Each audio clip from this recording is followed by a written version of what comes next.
Hey everybody, welcome back to another episode of The Art of Photography. My name is Ted Forbes. In our video today, we are going to discuss the work of the great American photographer, Sally Mann. Sally is somebody who has been requested quite a bit, especially recently as we've been kind of getting more into these biographical episodes. And I just, for various reasons, have not gotten around to covering her on the show. She is definitely one of my favorites, and I hope that I can kind of share some of that with you today. The first thing I want to talk about before we get too far into Sally is that, you know, one of the things that she's one of these artists that everything is really about this final product of a handcrafted image. She works a lot, especially in recent years, in collodion wet plate. And I guess what I'm saying here is it's one thing to review her work on a computer screen, either in a JPEG representation or in a video, but it is not the same experience as actually seeing her works in person. And this goes for any photographer that we cover on this show, but I think this is particularly important with Sally's work. If you have the chance to go see her work in person, please do. In fact, go seek it out because it is really kind of a moving experience. It's completely different than just seeing these images in a book or online. A book is pretty decent if it's a good printing, and most of hers are, but really to see these works in person. Now, having said that, she is represented by Gagosian in New York, and so she does a lot of gallery work, and she also is, her works are in various museum collections around the world. So I think it would be a good idea to go seek out some of her work if you like what you see here, and go experience it as it's meant to be, which is live and in person. So anyway, having said that, I want to get into Sally, and I think there's two things that make Sally an amazing photographer. She's still alive and working today, and she's been fairly active throughout most of the, I guess, late 70s is when she was getting her start, into the 80s, 90s, and currently. And she's up there in the ranks of contemporaries with Hiroshi Sugimoto or Michael Kenna or some of these people. She's very different, but I think there are some similarities you can pull as well. And I think there's two things that, for me, really make Sally something special. I think the first one is her grasp of the history of photography that's become before her. And, it's interesting to me because, this is being recorded in 2014. And so, we have over 100 years here of photography that's been developed. It's a fairly young medium, but at the same time, we've had a lot of change within that lifespan of photography. I find it particularly interesting that with mediums that have kind of come and go, things like Polaroid or, film seems to be threatened these days, and you have wet plate and you have cyanotype and there's alternative process and there's this huge volume of stuff that you can draw from as a photographer. Yet we live in a generation where most people, mainly because of the drive of commercial work, lean towards the digital side of things.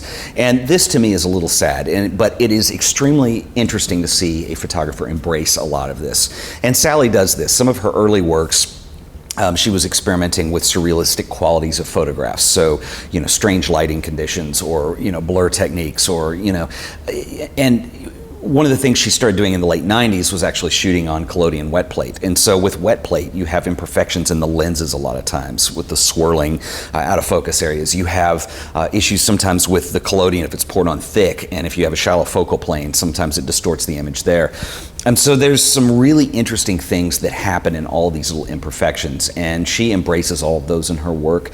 And this is what makes her very special to me, is because I think it was Mies van der Rohe said, I believe, that God is in the details, the famous architect. And I think there's certainly an enormous amount of beauty in these little details that come with her work and the way it's presented.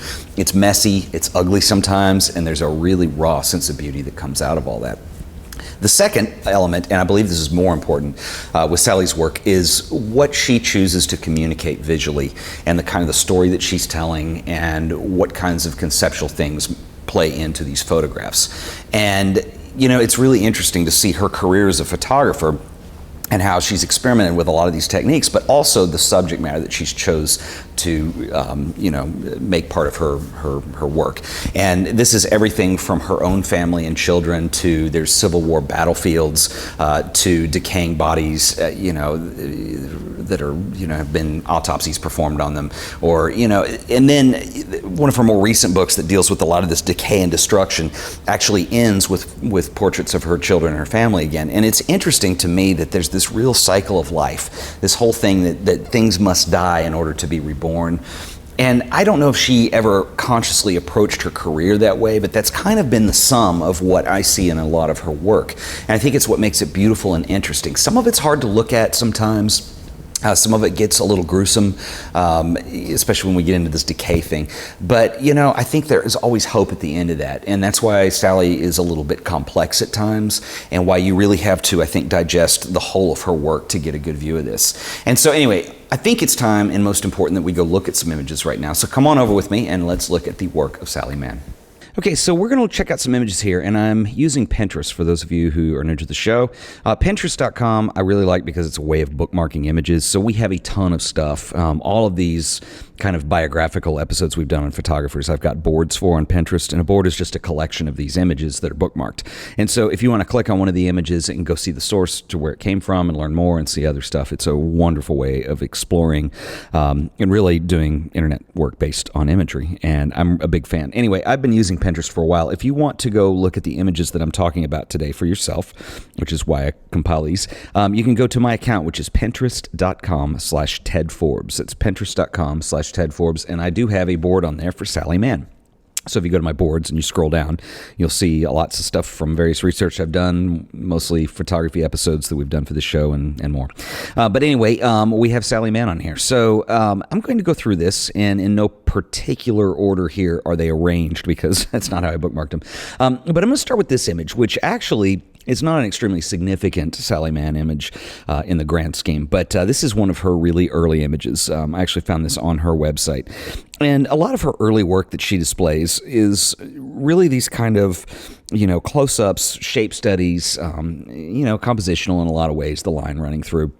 But I think the takeaway here, and why I think these works are still significant to an understanding of Sally Mann, is that a lot of them, you see parts of the human form that come in, but you do not. It's enough to suggest what it is, but you don't see the entire form. So, for instance, we see, the forearm, the bicep, and almost into the elbow and the wrist, and that's it. It's not much, but it gives you enough information to know that somebody is slightly off frame.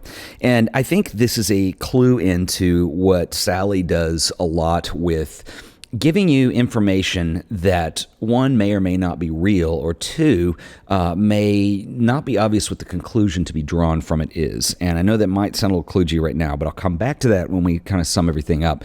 But I think she's kind of really good at that. Things are not always what they seem, I guess, in Sally's work. There's another early image. This is one of the first images she took of her daughter. And this one actually is called Damaged Child, is the name of the photo. And Sally Mann has drawn quite a bit of controversy in her career, mainly with her photos of children. And again, this illusion of what is real, what is not, what is really going on in this photo. And the true story, what happened here, is her girl came home from a friend's house and had gnat bites on her eye. And so she simply had insect bites and the eye was swollen. She did a photograph of her daughter this way, and all of a sudden you see something that, there were people who were alleging, alleged child abuse out of Sally and her family, and it simply wasn't true. But I think this not only is kind of a little bit of a trademark of what Sally does with images, by, simply kind of fooling your mind a little bit, but I think it's also a statement to, interpretations of imagery is what it is. I mean, when you know the story, you understand that it's kind of a poignant photo of a girl with insect bites and a swollen eye, but you can read much more into this, which obviously, has been done a lot in her career. There's a couple other hallmarks you're going to see. This is a little bit later. This is another portrait of her daughter. But also this interplay between life and death that you're going to see a lot in her work. And for instance, this is called The Rehearsal Place. And I can't remember who the quote is from, but they're talking about the coffin and death and the fear of, and sometimes that's the rehearsal space for death. And I don't know if that's where she took her title from. But anyway, all we see is her daughter, assumably in a pond or a body of water with the hair floating. And notice that the eyes are closed. And this really starts bringing, her daughter is not dead. I'll spoil it for you there. But it does really bring a powerful image into play of mortality, life, the fact you don't see a body. It's simply the head, the face, and the hair. It's a beautiful image, but it's a really powerful image too, I think, when you get down into it. And, I think this is what you're starting to see here is very much a developed Sally Mann in terms of the kind of stuff she's doing. It's another early image, this kind of triple portrait here. And I think this is another hallmark of what her style later becomes. What you have here is this interplay. It's almost like portraits of what's going on between extreme shadow and light. And the way that the light interplays on the shadow with these really high contrast images you're given, much like, the arm and the ribbon here, you're giving just enough information to disseminate what's going on in the photograph and with this portrait. But it leaves a lot for you to formulate in your own mind. And I think there's a real beauty to that. Also, you're going to see in this some of the soft focus, and a little bit of that surrealist thing that comes in, starts abstracting a little bit. So anyway, another early image. This may not be that early, but this is her daughter once again. But this is another theme that you see a lot, is kind of this juxtaposition. Not only are we seeing the mortality shown through children or suggested that way, but we're also seeing very adult themes thrown around with children too, which creates a very, I think, a very interesting, and I think to some people somewhat disturbing possibility of these children growing up too fast or something. But anyway, this kind of a juxtaposition, and one of her most famous photographs is this one, and I've used it when we were talking about rule of thirds, or one of those composition series, a rule of odds probably. But you have the three children here, the one on stilts in the back, but her daughter in the middle has the candy cigarette that she's holding, and all of a sudden, just with something that is, I don't know if they still make candy cigarettes anymore. They used to when I was a kid, but something that all of a sudden is a very adult theme, portrayed by children who may be, seemingly growing old before their time or something. But anyway, it's a very strong visual image, and I think it kind of belittles it a little bit when I explain it too heavily, but I hope you get what I'm talking about here. I think also, and I love this image too, there's, in a way, it's kind of a snapshot and it's kind of a family picture, but there's such a beauty and seriousness with this.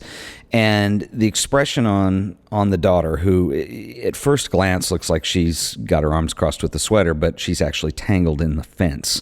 And what you're seeing is some kind of fowl, a goose or something that is, bleeding out in this kind of funnel-looking thing over here. So it's a really strong juxtaposition and possible suggestion of growing up in rural lifestyle. But anyway, a very strong image. And I think what makes this image is probably the expression in her daughter's face. There's something very serious about it and very interesting, and I just find it absolutely beautiful. Another series of portraits, and these are more recently. Her husband, who is a lawyer by trade, I believe, is suffering with muscular dystrophy, and it's a degenerative disease. And I think that Sally's one of those photographers who her life and her photography intersect in a very welcome way. And I think that really nothing is off limits. And I think she and her family are completely, obviously, very comfortable with people seeing this. And I think this relates. I had an email from somebody this week, and I'm sorry I'm forgetting who it is right now, but they were requesting this actually as an episode. And there was they said that much like Keith Carter, Sally was one of his favorite photographers, and Keith does this too now. He's doing an interplay with the possibility of losing his own eyesight to eye cancer recently. There was a series on those. Anyway, they're very autobiographical in a sense, and there's two from this series that I bookmarked in here. This is the other one. And again, this has I believe it's just damage from the collodion process, and it's just a really, messy plate. But there's a real beauty in that, and the fact that she's showing a degenerative disease that's slowly attacking her husband, I think it's very poignant. This is a wonderful image. I love the way that the eye is drawn right away to the hand, and even just the little detail of the scratches on the back is, somewhat poetic and metaphoric, I guess, in some ways. And anyway, they're just really beautiful and strong images. Moving along, I want to get into, and I'm trying to decide where I want to start. I want to talk about some of these landscape photos that Sally's been doing, since the 90s. And there are two books that I want to discuss that I think are both well worth owning. And first of all, remember a minute ago I was talking about this triple portrait here of the three girls, and how really the story's being told with extreme highlights and extreme shadows. And you're going to see that in these landscape portraits too. And I'm talking about an aesthetic level here. So compositionally, you're seeing, just minimal details. It's very subtle. It creates, it's not minimalist at all, but it does create a minimal situation for the information you're processing in this image. And there's an eerie, dreamlike beauty that comes out of these when you're interpreting light, shadow, and even mistakes on the wet plate and texture, which you're going to see a lot in these as well. And the way these are metaphoric. Okay, now this, that landscape's a little different. This is another one where, you have something going on with the emulsion and the exposure. And again, this haunting, dreamlike quality. So she did a lot of photographing of landscapes. And conceptually now, the whole point of all this was she was showing the two books that I'm referring to. One is called Deep South, and the other one is called What Remains. And Deep South is mostly landscapes of the South. And, again, bringing this all together, this concept of mortality, this concept of, suggesting that there's something beyond what you're seeing in the image that you're making up your own mind with. And a lot of these, she had traveled around to places in the South. Most notably was Antietam, which was one of the bloodiest battles of the Civil War. And, now when you go back and see these, and there were other locations too in the South that, with one of the, inarguably the darkest period of American history, which was the legalization of slavery and some of the things that happened that were just really awful on those landscapes, that years later, I guess that's the question, or one of the questions that you can interpret from What Remains. And I think that that's really important, because now that you have this beautiful landscape where the trees, everything's overgrown, but there's still that memory there.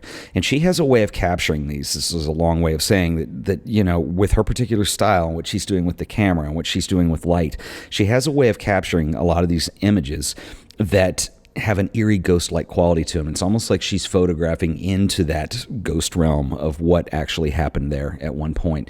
This is one of my favorites, this creepy tree that she has. I think it's called the Sacred Tree, with this huge gash down the middle of it, and the way that this is a wet plate, and the imperfections of the lens, and this enormously shallow depth of field where the background blurs out. There's a real dreamlike quality to these. I think they're just absolutely stunning. And then when you start learning about some of the history of what you're seeing as this landscape, it's not just a hollow of trees that's being shot here on a river.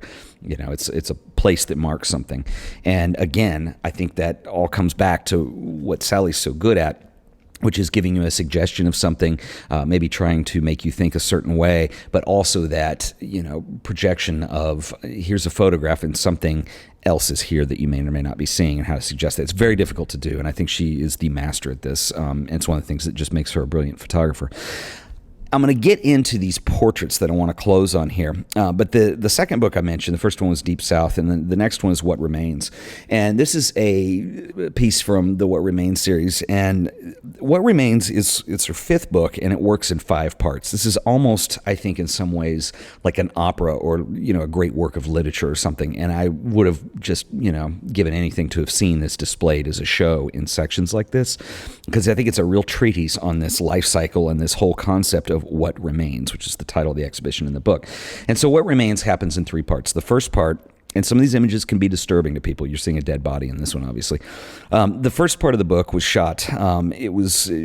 She has rescue greyhounds that she raises, and that's kind of the dogs that you find around Miss Mann's property. And anyway, one of their beloved pets had died, and this is not for everyone, but she actually shot the carcass decomposing down to when it became bones, with this whole question of what remains. Now, what remains is the family dog that was everyone's friend, and here's a very serious, interesting, almost macabre set of pictures that are being made, and that's the first part of this. The second part, which you're seeing in images like this, were taken at a forensic anthropology facility, which is a institution that basically is studying forensics, and so you're going to find a lot of bodies here, and there's a lot of dark shots and a lot of things that are really difficult to deal with. But I love the fact that in this particular image you have the decaying body on the ground, which is definitely suggesting a deathness to it, but it's abstracted by this white sheen that you see before it in the way that the collodion was made and exposed, and you're actually seeing fingerprints on the top too, which I think makes this particularly strong image. And when I mentioned, she's not just making a composition, she's making a piece of art, and all of these elements come into play: the composition, the subject, the concept, the process, how she's making that, the fingerprints on there, everything all comes together. And I know that these images are probably going to be disturbing to some people watching it. I hope that you can look at this and see beyond that and understand the poignancy that comes with this. And I will, in a second, I'm going to get to the fifth part. So anyways, the first part's on the Greyhound Eva. The second part is on forensic anthropology facility. The third part is very interesting, and there's a little snapshot in there, but it details, and she writes the story in the book, of how on their farm there was an escaped convict who ran through the property and was shot and killed in her front yard by police. And the story of her going down there and seeing the orange and blue spray paint indicating where tape was and where things happened, and the fact that this man was shot there. They didn't know him, but again, with this whole idea of what remains. And they obviously had taken the body away, but there's a memory and there's an event that remains, and that's the third part of this. The fourth part deals with the Antietam stuff that I mentioned earlier, with the bloody battle of the Civil War. And then the fifth part about this that closes it out, just when you think this has gotten kind of dark, deals with these human faces, and these are her kids again. And these portraits, I think, this ends it. I think you could argue with a slight glimmer of hope to this, because you have what remains, and essentially what we do is we see the human face that comes in. They're dirty, messy collodion portraits. Absolutely gorgeous, vignetting issues, they're messy, but there's a certain beauty to this. And what I love about these compositionally is what Sally's done. I think this one works exceptionally well because it starts to look like a drawing in some ways with the way the lines are working on here and some of the shading. But what you're seeing here is this extreme close-up, and it's almost as if she's pushed it to the point where this physical collodion print and the face of the image become one, and the faces are actually on the collodion. And it's haunting in some ways, and I think it's just drop dead gorgeous in others. It's very dark, but very rewarding, I think, to get your head into a lot of Sally Mann stuff. Anyway, I have set the board up on Pinterest, and so if you go to the full address, I should have it in the show notes too, but it's pinterest.com/tedforbes/Sally-Mann, M-A-N-N is how you spell her last name. Go check this out, and actually just go to the website for theartofphotography.tv. Go to the show notes, and I'm going to put a bunch of links to various things on the web. She has a wonderful website. There are prints of hers that are available, obviously. They're going to be out of a lot of our price range. The books are wonderful, and try to go see some of this work if you get the chance. You will not be sorry. So we've covered a lot of work here today, and I think if Sally is an interesting photographer to you, I really strongly recommend you go out and try to see more. We're limited in terms of time restraints of what can actually be done on this show, and she's also one of those artists that I believe you want to take your time and kind of digest over a couple weeks or months or whatever. And I'm going to put links in here in the show notes on the website. So I would go check out Sally's own website. It's an amazing collection of stuff. Go research on the internet. Go see if you can get your hands on some of her books. And most importantly, if you have the opportunity to go see her work in person at a show or a museum exhibition or a gallery or something like that, please go do it. That's the one thing I can't communicate through this, is that experience of actually seeing this work in person. And it's just amazing and simply beautiful. So anyway, once again, this has been The Art of Photography, and thank you guys for watching. I will see you guys next week. We have shows every Sunday, and I'll catch you guys in the next one. So have a good week. Take care. Later.